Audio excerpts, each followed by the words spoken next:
আজ 3 দিনের মাথায় মানু কিন্তু একটু সুস্থ, একটুখানি, হ্যাঁ। 2 দিন তো জানো না কি বলবো, লুজ মোশন হচ্ছিল, এতবার পটিতে যাচ্ছিল। তো এখন বাজে সকাল 6টা। কালকে তো ভীষণ ঝড় হয়েছে, কলকাতায় শিলাবৃষ্টি হয়েছে। তো আমাদের এদিকে শিলাবৃষ্টি হয়নি, কিন্তু মানে উল্টাপাল্টা ঝড় হয়েছে, হ্যাঁ, কারেন্ট নেই। তো 6টা বাজে মানু পড়তে যাবে, দেখো মানে অটো পর্যন্ত মোছেনি, অটোর মধ্যে কি নোংরা। আমি বলছি বাবা এই নোংরার মধ্যে বসবে, কিন্তু কিছু তো করার নেই, পড়তে তো যেতেই হবে, তাই না। তো মানু এদিকে পড়তে চলে গেল, দেখো এত লম্বু পাতা কোথার থেকে আসলে আমি মানে বুঝতেই পারিনি। মানে মানু এসে বলছে টিউশনি পড়ে এসে, মা বড় বড় গাছ তারের উপরে পড়ে আছে। একটুখানিকেও সেরকম একটা বৃষ্টি হয়নি। দেখো কলকাতায় সবার মুখে যেইভাবে শুনলাম, মানে এত শিলাবৃষ্টি হয়েছে, তো সেই তুলনায় আমাদের এখানে বৃষ্টি হয়নি। শুধু আমি কি বলবো, শুধু সারা রাত ঠাকুরকে ডেকে যাচ্ছি, মানে এই ঝড়ের জন্য যদি টিন উড়ে যায়। মেয়েকে নিয়ে প্রায় 12:30 একটা অবধি আমি জেগেই রয়েছি। মানুকে তো তাড়াতাড়ি ঘুম পাতিয়ে দিয়েছি, আর কারেন্ট তো সন্ধেবেলা চলেই গেছে।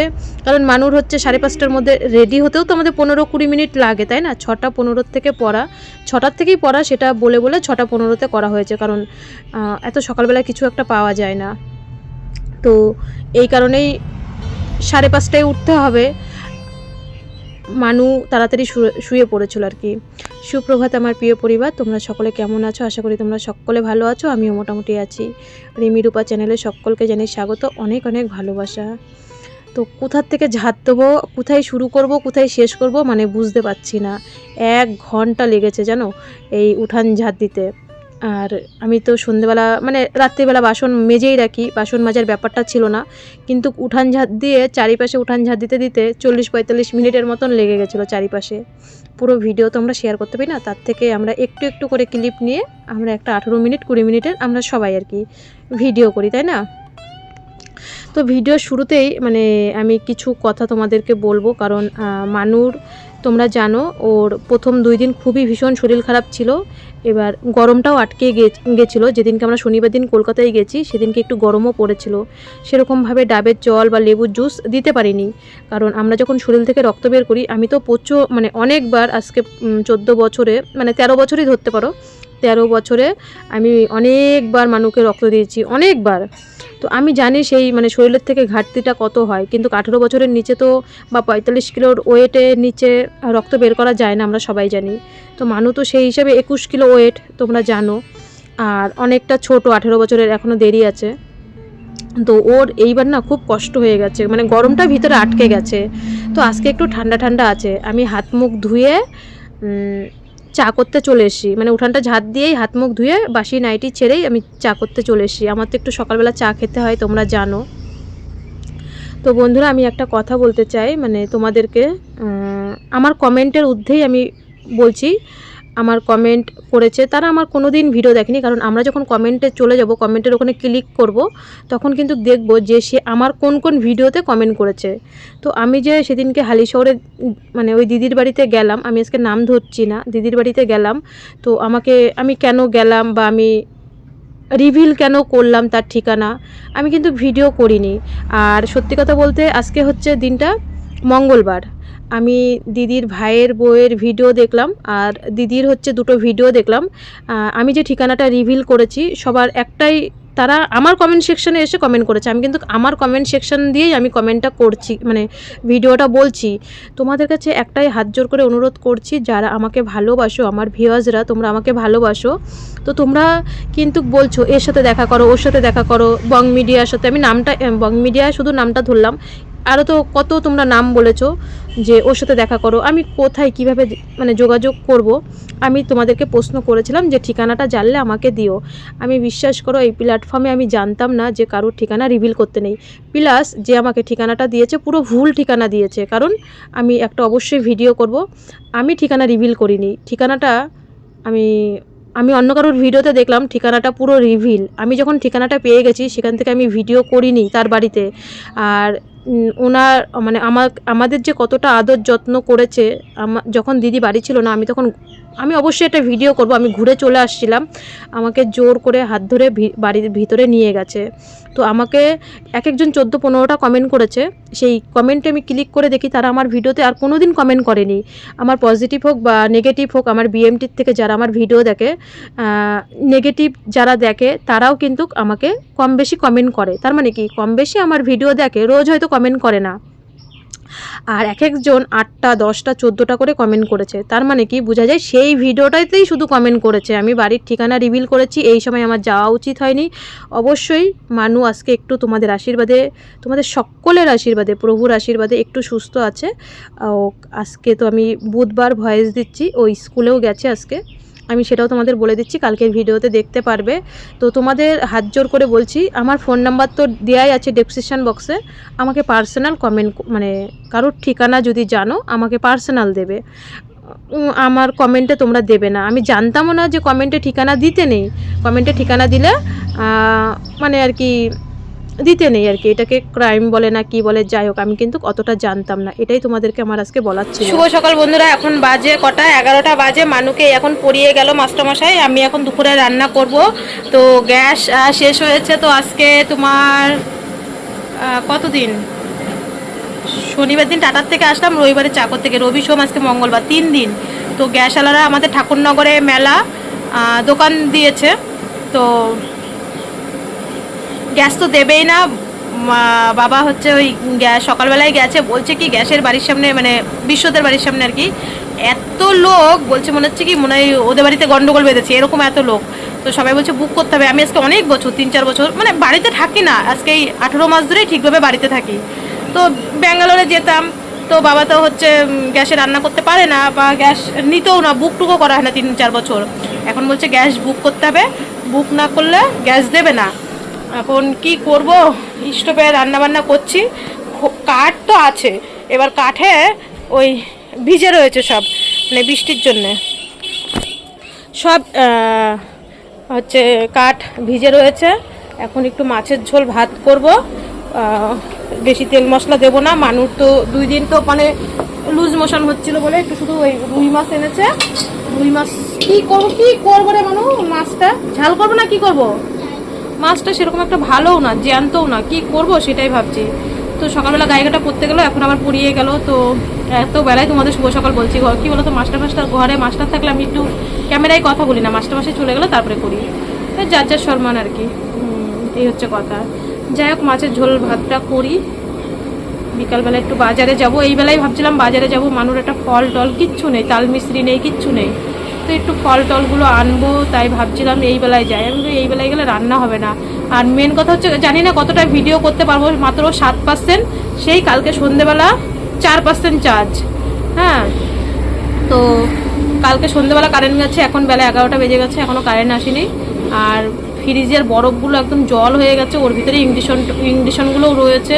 এই একটা ঝড় বৃষ্টির দিন আসছে, মানে একটা চিন্তা, জানিস, এই একটা ঝড় বৃষ্টির দিন, অনেক অনেক ওই টুকিদের, আমাদের কেন কি জানি মানে বরফ জমবে না, ওদের আইস প্যাক ওদের ফ্রিজে রাখতে হবে, টুকিদের ফ্রিজে, কারণ হচ্ছে আমাদের বরফ জমছে না। ইংডিশন কি করে এই ঝড় বৃষ্টির দিন, মানু করতে গেছে, বললো মা মোটা মোটা গাছ মানে ভেঙে পড়ে রয়েছে কারেন্টের তারের উপরে, কবে ঠিক করবে। এই গ্রামের বাড়িতে এই একটা মানে অসুবিধা হয় জানো, কারেন্ট চলে গেলে সহজে আর কারেন্ট আসে না। তো যাই হোক, আর কি করা যাবে জানি না, যতটা পারি ভিডিও দেবো। 4% চার্জ, মানে সেই কালকে সন্ধেবেলা কারেন্ট গেছে, এখনও কারেন্ট আসেনি, ভিডিও তো দেওয়ার কোনো নামই নেই আমার। তো দেখো, ঠিক মতন তো আজকে ভিডিও করতেই পারিনি। দেখো আজকের মাছটা না মানে একটুকু ভালো ছিল না, তার মধ্যে গ্যাসও নেই, স্টোভও ভালো করে জ্বলছে না। সকালবেলা করেছিলাম আলু সিদ্ধ ফেনাবাদ, হ্যাঁ, তোমাদের কথাইগুলো বলতে পারিনি। ফেনাবাদ করেছি আলু সিদ্ধ, আর দুপুরবেলা একটু এই মাছগুলোর ওই একটু পেঁয়াজ প্যারপেরি দিয়ে আর একটু টমেটো কুচি দিয়ে, কারেন্ট নেই, মিক্সচারে মশলাও করতে পারছি না, আমাদের এখন শুকের দিন হয়ে গেছে। হ্যাঁ, শিলপাটাটাও বাইরে রয়েছে, কালকে ঝড় বৃষ্টিতে কাদা কাদা হয়ে রয়েছে, ভালো করে ধুতেও পারিনি বলে ওই কুড়ুনি আছে না, ঘুষুনি, আদা ঘুষি যে চায়ের ভিতরে দিই, ওটা দিয়েই মাছের ঝাল করেছিলাম। তো বন্ধুরা, অবশেষে আমাদের কারেন্ট এসছে, 3:30টার সময় কারেন্ট এসছে। তারপরে আমি বলছি আগে ফুল চার্জ দিবি ফোন, তারপরে ফোন কিন্তু বেরই করবি না। তো ফুল চার্জ হয়েছে। আমি তো এখন রেডি হয়ে গেছি, একটু যাব বাজারে। মানুন না এই রক্ত বের করার পর এবার ফল টল আনাই হয়নি। কালকে আমি স্কুলে গেছি দৌড়ে চলে এসেছি। হ্যাঁ, এটা মানে বাড়ির কাজ থাকে, হট করে ম্যাডাম ফোন করেছে যে এখনই ওর বাপির ডকুমেন্টস নিয়ে যেতে হবে। তো আমি সঙ্গে সঙ্গে চলে গেছি ডকুমেন্টস নিয়ে সেই কন্যাশ্রী ফর্মের জন্যে। তো ফল টল না কিচ্ছু আনায়নি, আজকেও দেওয়া হয়নি। তো একটু ফল টল আনবো, সব কিছু রেডি হয়ে রয়েছে। এই দেখো আজকে 3 দিন পরে একটু ঠিক আছে। তো ওই ও বলছে মা আমি তোমার সাথে বাজারে যাব। তো আমি বলছি চল তাহলে, আর কি করবো, ফল কিনতে যাবো। তো তো কোথাও বেরোতে পারে না, যেখানে ওই হসপিটাল আর বাড়ি আর টিউশনি পড়তে। তো বলছে আমি তোমার সাথে যাবো। তো আমি বললাম তাহলে চল আমার সাথে যাবি যখন, তো বাজারের দিকে যাই। যাবে না, যে স্পিডে যাচ্ছে যাবে। সবাই ঠাকুরনগরের মেলায় যাচ্ছে, কোনো একটা টোটো দাঁড়াচ্ছে না, কখন থেকে দাঁড়িয়ে আছি। আজকে 3 দিন হয়ে গেল। এই রাস্তার থেকে সরে দাঁড়াবো। আজকে 3 দিন হয়ে গেল মানে ঠাকুরনগরে মেলা শুরু হয়েছে। তো হ্যাঁ দেখছি, বল আর কি করব, কিছু পাচ্ছি না। দেখো সবাই ঠাকুরনগর মেলার থেকে যাচ্ছে। যখন প্রথম দিনকে মেলা শুরু হয় তো ডাঙ্কা এমনভাবে বাজাতে বাজাতে গেছে যে আমার ভিডিওতে ভয়েস দিতেও কষ্ট হচ্ছিল। আর এখন সব নিত্তেজ হয়ে ডাঙ্কা পিটিয়ে হাঁপিয়ে গেছে। তো গাইঘাটা বাজারে জানো না এত ভিড়। আজকে আমি একটু ফল নিয়েছি, তোমাদেরকে বাড়ি গিয়ে বলবো। একটু না অনেকটাই, মানে দুটো দুটো করে প্রায় 200 টাকার মতন ফল নিয়েছি। তারপরে তাল মিশ্রি কিনেছি মানুষ জন্যই আর কি। আমি বললাম বাবা দুটো দুটো করে সব ফল নে, 2টো কমলা লেবু, 2টো আপেল, 4টে মৌসম্বি, 2টো শসা, আমি মানে আর কি 500 কী জানি বলে 500 কলা। এবার মানুকে না আমি আঙুর ফলটা দিই না। এবার বলছে আমার বিএমটি হয়ে গেছে, তুমি কি ডাক্তার নাকি? আমি ভয় লাগে, কেমো পেশেন্ট তো। তো 100 আঙুর ফলও নিয়েছি। তো এই যে চলে এসি, ও না এখনও দোকানের সামনেই। তো আস্তে আস্তে অন্ধকার হয়ে গেছিলো। এসে হাত মুখ ধুয়ে সন্ধে দিয়ে বাবা আবার কিরাসিন নিয়ে এসে 1 লিটার। রান্না তো করতে হবে রাত্রির বেলা, তাই না? 7:30 বেজে গেছে। চাটা করে এখনই একটু ভাত বসিয়ে দেবো। অল্প কটা ভাত আছে, ভাবলাম কি প্রেশারে আরেকটু চাল দিয়ে ওই অল্প কটা ভাত দিয়ে আবার একটু প্রেশারে কিন্তু করে নিলাম। আজকে বলে না একেতে গ্যাস নেই, তার মধ্যে চালও আবার আজকে মানে কম নিয়েছি আর কি। তো আবার রান্না করতে হবে, তাড়াতাড়ি করে দুধটা জাল দিয়ে মানুকে একটু দিলাম। আর এই যে আমি একটু চা নিলাম, বাবাকে চা বিস্কুট মানে এই জিরা বিস্কুটটা মানু এনেছিল আগের দিন গাইঘাটার থেকে। আগের দিন না মানে 3-4 দিন আগে এনেছিল। তো সেই বিস্কুটটা বাবাকে দিলাম। এখন 9টা বাজতে 2 মিনিট বাকি। ওই মানুষ এখন ইঞ্জেকশন দেবো।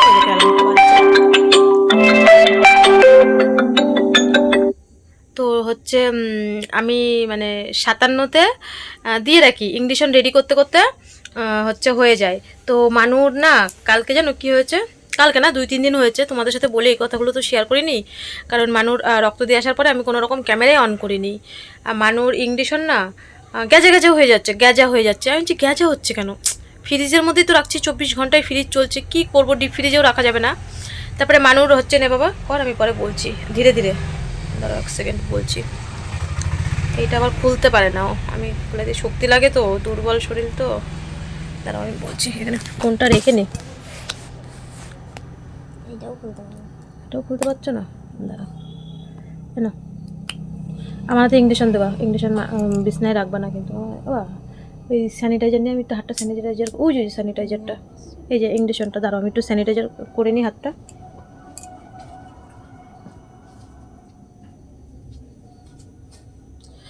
তো মানুর ইঞ্জেকশন হচ্ছে গ্যাজা মানে গ্যাজা হয়ে যাচ্ছে, বুঝতেই পারছিলাম না কেন গ্যাজা হচ্ছিল। তারপরে বলছি কি যে গ্যাজা হচ্ছে কেন, গ্যাজা হচ্ছে কেন। তখন আমরা ইঞ্জেকশন অর্ডার করে দিয়েছি। আজকে সত্যি বলছি মানে একটা নিশ্চিন্তে হয়েছি, কালকে ইঞ্জেকশনটা চলে আসবে বললো, তো দুপুরের মধ্যে চলে আসবে। তো ইয়েতে রান্না করছে, দেখো হাত কালি কালি হয়ে যাচ্ছে। হ্যাঁ মানে একদম স্টোভ কালি কালি হয়ে যাচ্ছে। রান্না করতে করতে চলে এসে ওকে খাইয়ে দিয়েছি। তো আমি বলছি ইঞ্জেকশন গ্যাজা হচ্ছে, তখন আমি আস্তে আস্তে কিন্তু না দিদি আমি করি, আজকে আমি করি, একদিন দে। এবার ও ফোন করলো যে আমাদের যেই লোক আর কি ইঞ্জেকশন দেওয়াটা শিখিয়ে দিয়েছিল, তো সেই লোককে ও ফোন করলো, কারণ আমার ইঞ্জেকশন বুক করতে হবে। ওর বাপি নাম্বার দিল, বুক করা হয়ে গেছে। ঠাকুরের আশীর্বাদে 1 মাসের চিন্তা, 20,068 টাকা, মানে কুরিয়ারের পয়সাটা দিতে হবে 20,068 টাকা, 18,000 কত টাকা ইংলিশন ছিল, 1,500 টাকা মতন কুরিয়ারের পয়সা দিতে হবে। তো যাই হোক, আমার তো ভেলুরের থেকে আনতে গেলে তো অনেক টাকা খরচা পড়ে। এবার বললো যে মানে ওরা তো হিন্দিতে বলে, বেটা তুমি ধীরে ধীরে, মানে এই দেখো জলটা যে পুশ করছে, বাবা দেখা জলটা যে পুশ করছে, এই দেখো বলছে এটা ধীরে ধীরে করতে হবে, ধীরে ধীরে আস্তে আস্তে। এই দেখো বেশি স্পিডে দিবি না, স্পিডে দিলেই গ্যাজা হয়ে যাবে। দেখো বলছে ধীরে ধীরে আস্তে আস্তে ঘোরাতে হবে, আস্তে। ওই তো বেশি বেশি পড়ে যাচ্ছে জল, এক ফোঁটা করে বলছে জল পড়তে। হয়ে গেছে, আচ্ছা দাও ইন্ডাকশনটা দেখি, দেখি। হ্যাঁ, আর আগের দিনকে কেমন গ্যাজা হয়ে যাচ্ছিল, মানে 2-3 দিন না, মানে এত গ্যাজা হয়ে গেছে। আমি বলছি এরকম হচ্ছে, এবার হাওয়াও ঢোকা যাবে না এর ভিতরে, তো জানো না মানে কি বলবো, এইসব কাজ তো করিনি। নার্স, হ্যাঁ। তো মানে প্রচণ্ড যেন না মানে টেনশনে ছিলাম।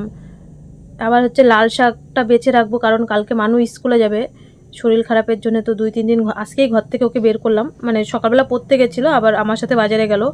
তো হচ্ছে লাল শাকটাকগুলো যত রাত্রিবেলায় হোক, কারণ গ্যাস নেই, স্টোভটা বারবার বন্ধ হয়ে যায়, তো যত রাত্রিবেলায় হোক শাক মাকগুলো বেছে রাখতে হবে। সকালবেলা ঘুম থেকে উঠে শাক বেছে রান্না করে স্কুলে দেওয়া যাবে না, বলছি আমি লাল শাক দিয়ে ভাত খেয়ে যাবো।